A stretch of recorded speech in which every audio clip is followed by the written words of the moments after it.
90% মুসলমানের দেশে ধর্মীয় শিক্ষক নিয়োগের কোনো ফিকির নেই। নাচগানের শিক্ষক নিয়োগ দেওয়ার জন্য তারা ষড়যন্ত্র করছে। এই ব্যাপারে আমাদেরকে সোচ্চার হতে হবে কিনা? আমাদেরকে এই ব্যাপারে সোচ্চার হতে হবে।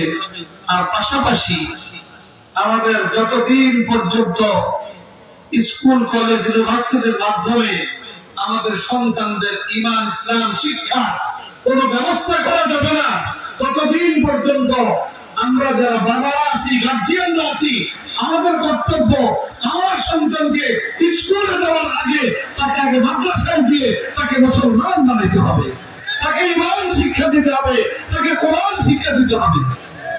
যদি আমরা এই শিক্ষা দিতে ব্যর্থ হই, তাইলে আমার সন্তানের ধ্বংস আমি ডেকে আনলাম, আর তার ধ্বংসের মধ্যে দিয়ে আমার ধ্বংস অনুভব করছি।